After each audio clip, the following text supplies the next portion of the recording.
Makakasama natin ngayon mga kasangbahay ang ating kaibigan na chef consultant at flavor architect. Walang iba, kilala nyo na to dapat. Si Chef Marcos Patibo. Good morning, Ira. Good morning, Morning, Chef. Kuya. Good morning. Ayan, Chef, welcome back. Happy Thursday Yes, po. Thursday na naman. So, Yes. magluluto ulit tayo ng pang-meal plan natin Ayun. for this week. Excited ako, Chef, dahil medyo ilan sa mga ingredients natin, familiar na kasi nung mga nakaraan na-introduce mo na to sa amin. Pero, meron tayong isang ngayon, Yes. ingredient na parang, parang staple food din natin na bilang mga Pilipino. Ano kaya ang twist natin para dito sa Tablea Camote Breakfast Bowl, Chef? Yan. So, yung mga ingredients natin para sa tablea camote, breakfast bowl. Meron tayong potato, tablea, meron tayong coconut, banana.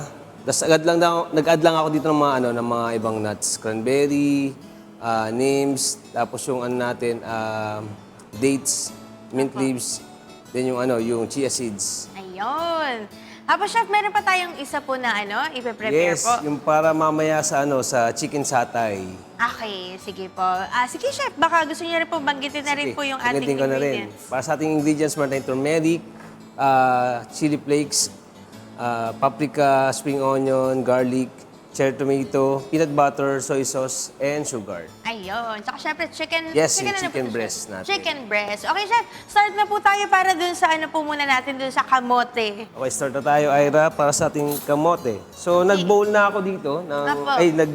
Nag-boil na ako ng kamote Apo. kanina. So, i-transfer natin sa sa bowl na lang din. Okay. So, bali ang gagawin ko na lang, yung, Pinaka parang sauce mo ba yun? yes, yung gata na merong tablea. Okay po. Galing, Gusto no? natin Kasi siya. usually kinakain lang natin yung kamote, Chef, ng as is, di ba? Mm-mm. Naman tayong hinahalo, eh. Then, add ko na yung tablea. So, lusawin ko lang siya dito hanggang sa mag-thicken siya. Okay. Ang Chef, no? Ang kamote, mataas din ang fiber niya. Yes, so bagay talaga siya sa breakfast kasi kailangan natin heavy breakfast sa umaga eh.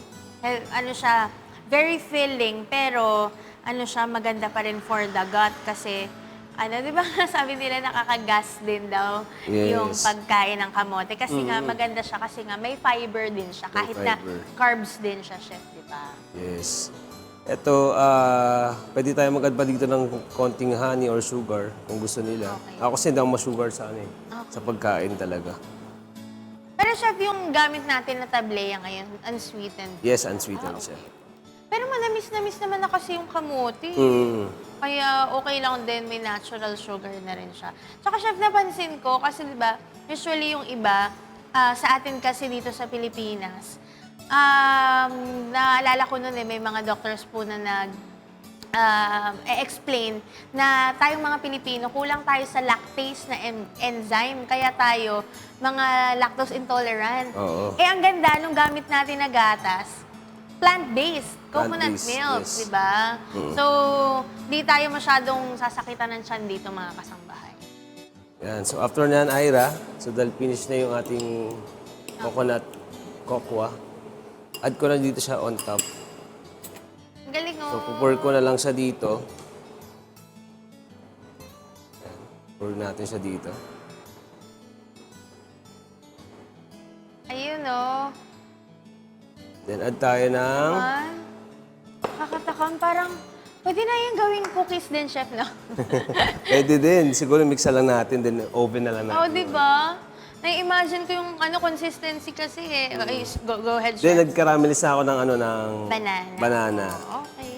So, nagad na ako ng kaninang honey. Yan, sarap. Yan. After nyan, add tayo ng cocoa nibs. Ang healthy. Tapos... Chef, yung cacao nibs, saan galing po ito? Sa cacao, malamang. cacao mismo. Pero ito po, ano po ba siya? Parang... Seeds talaga siya. Okay. So, pwede na itong pamalit sa mga chocolate na pinang-toppings natin. Yung mga Pwede. kisses na yung mga maliliit. Pero ito kasi, mapait siya kasi nga, Oo nga, puro mapait talaga. itong mga kasangbahay. Pero siya, very healthy. Alternative nyo dun sa mga semi-sweet chocolate chips nyo. Agad lang ako ng cranberry, tapos yung ating chia seeds. Pero Pero chef, ang chia seeds, pwede siya na sprinkle po na ganyan. Hindi ba siya yung, di ba kasi kailangan binababad daw siya sa tubig? Pwede naman pang ano lang, sprinkle din. Yung iba naman, ginagawa siyang pudding. Pwede natin haluan ng milk tapos konting peanut butter para healthy Okay pa rin. po. Okay. Then, konting green para may kulay yung ating dessert.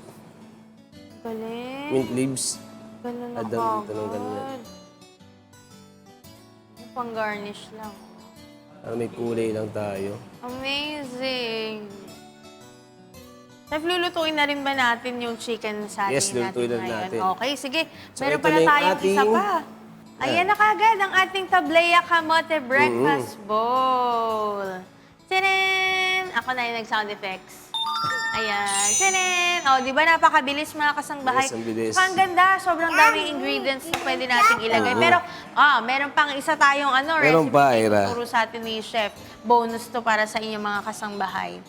Chef, ano ba yung chicken satay po? Chicken satay naman, bali ano siya, usually sa Thailand. So, more on skewer siya talaga. Tapos malilit na hiwa. Okay po. Okay. Tapos ito, sobrang minimal lang din ang mga ingredients pala niya, no, Chef? So, first, gagawin natin ay sautay lang natin yung garlic. So, mga Ayan. spices kasama. So, natin yung garlic. Sa-gisa lang. Normal naman na nagigisa. Ano kailangan mo, Chef? Ito pala. Ayun, ito na lang. Spatula ito, Chef. Sige. Yan. Sautay natin yung garlic. And after nyan, next na natin yung ating chicken. So, mas maganda dito nakamarinate yung chicken natin sa, sa mga seasoning, spices. Ano ba dapat yung marination nito, Chef? Yung marination natin, dapat meron siyang ginger, may turmeric, merong paprika, tapos chili flakes, then lemon juice.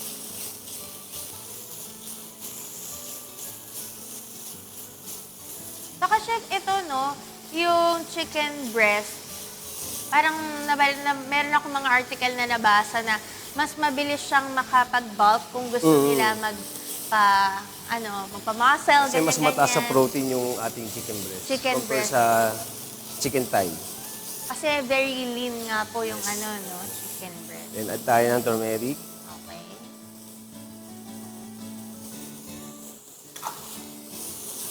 Konting chili flakes. Add na lang kayo kung gusto nyo marami pa. Then paprika.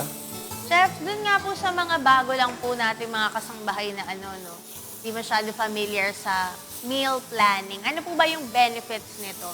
Yung pag-meal plan, tapos yung calculated yung grams nung kinakain nila. Ano po bang benefits? Bali kasi sa calculated na meal plan kasi, meron sila talagang chart na na tinitingnan doon. So yung timbang sa chart, doon na susundan din mismo. Okay. Ang benefits kasi naman, pwede silang mag-gain ng weight o pwede silang magpa-sexy or maging healthy lalo. Okay. Diba? Ayun yung kinaganda ng meal plan. So, sino po ba yung mga dapat magpa-meal plan? Usually, sa mga kliyente niyo, Chef? Usually, yung mga may sakit or obese. Anong mga klaseng sakit, Or Chef? yung mga diabetic. Or may mga high blood, mga ganon. Maanghang Yung yung spices kasi, medyo overwhelming siya kapag nasa tapat mo at umuusok. Pero yun nga, maganda. Tsaka, Chef, kayo, marami rin kayong mga client na celebrity. Yes. Si Doc Joseph Lee. Doc Joseph, Doctor, di ba? Daily siya nagpapagawa. Lalo na yung juice naman. At hindi lang sweet na recipe ang inihanda sa atin ni Chef ngayon. Meron din tayong savory dish. Sige, pakita na natin yung ating final plating ng ating mga dish for today. Yung ating yung chicken satay. At yung ating kamote, tableya. Oatmeal. Breakfast bowl. Oatmeal, tableya, kamote nga, Ebi. Ayan na nga ang Ang ganda, nakakatuwa. Sobrang colorful ng ano natin, ng breakfast natin. Dapat ganun talaga, puno ng iba-ibang mga ingredients para may variety. Tapos yung nutrients na makukuha natin doon sa pagkain, iba-iba yung makukuha natin. At beneficial siya para sa ating mga pangangatawan. At chef, sa mga gusto naman magpa-meal plan po sa inyo, ganyan, magpagawa ng ganitong klaseng mga meals, saan ba nila kayo pwedeng makontak? Ayan, pwede lang akong kontakin sa akin Facebook account, Marcos Patimo, or sa akin number 0956-321-2150. Ayun. Tsaka dun, chef, sa mga pwedeng magpa-consult sa'yo kung meron silang restaurant na gagawin, di ba? Yes, yung sa business ko pala, Flavor Architect, sa mga gusto magpagawa ng menu, recipes.